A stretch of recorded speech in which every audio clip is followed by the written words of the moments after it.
కాకినాడ జిల్లాలో మట్టి మాఫియాకు అడ్డు అదుపు లేకుండా పోతోంది. మట్టిని అక్రమంగా తరలించి కోట్ల వ్యాపారం చేస్తున్నారు. కిర్లంపూడి మండలం వేలంక గ్రామం గజపతి నగరం మధ్యలో ఉన్న వందల ఎకరాల ప్రభుత్వ భూముల్లో మట్టిని అక్రమంగా తరలించుకుపోతున్నారు. ప్రజాప్రతినిధులు అధికారుల అండదండలతో మట్టిని యథేచ్ఛగా తరలించుకుపోతున్నారనే విమర్శలున్నాయి. నెలవారీ మామూళ్లు చేతికి అందుతుండటంతో ప్రభుత్వ అధికారులు చూసి చూడనట్లు వ్యవహరిస్తున్నారనే ఆరోపణలున్నాయి. మట్టి మాఫియా కార్యకలాపాలను అడ్డుకోకపోతే ప్రభుత్వ అధికారులపై నిరసన రూపంలో న్యాయస్థానాన్ని ఆశ్రయిస్తామని సిపిఐ ఎంఎల్ పార్టీ రాష్ట్ర ఆర్గనైజింగ్ కమిటీ కార్యదర్శి కోసిరెడ్డి గణేశ్వరరావు తెలిపారు.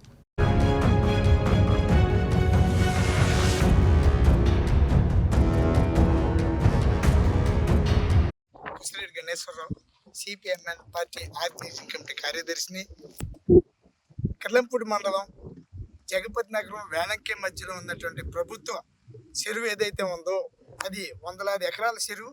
ఆ చెరువులో 4 జేసీపీలు, ఒక 55 లారీలు కలిపి మొత్తం మట్టి మాఫియా నడుస్తుంది. దీనివల్ల ఆ చెరువులో చాలా ప్రమాదాలు జరిగే అవకాశం ఉంది. వీళ్ళు ఎటువంటి పర్మిషన్లు ఉన్నాయో లేవో తెలియదు, కానీ వందలాది లారీలతో ప్రతిరోజు కూడా తరలించుకుపోతా ఉన్నారు. ఇది కంద నూకరాజు ఆధ్వర్యంలో ఈ కాంట్రాక్ట్ జరుగుతుందని తెలిసింది.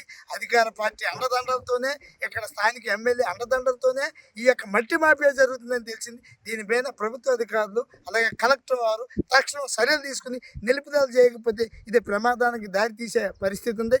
ధర్మవరానికి వెళ్ళే పైప్ లైన్ పక్కనే ఇది చాలా ప్రమాదమైనటువంటి పరిస్థితి తీసేలా ఉంది. ఈ చెరువును చూడండి, చాలా దారుణమైనటువంటి పరిస్థితిలో తవ్వుతున్నారు. చాలా ప్రమాదాలు జరిగితే పశువులు చనిపోతాయి, మనుషులకు ఇబ్బందులు. అందులోని ప్రభుత్వ చెరువులో తవ్వటానికి వీళ్ళకి ఎవరికి పర్మిషన్ ఇచ్చారో ఏంటో అర్థం కావటం లేదండి. నేను దీన్ని తీవ్రంగా ఖండిస్తూ దీన్ని తగు చర్యలు తీసుకోవాలని డిమాండ్ చేస్తాం. దీన్ని తక్షణం నిలుపుదల చేసి ఆఫ్ చేయకపోతే మాత్రం కలెక్టర్ ఆఫీస్ని ముట్టడిస్తాం.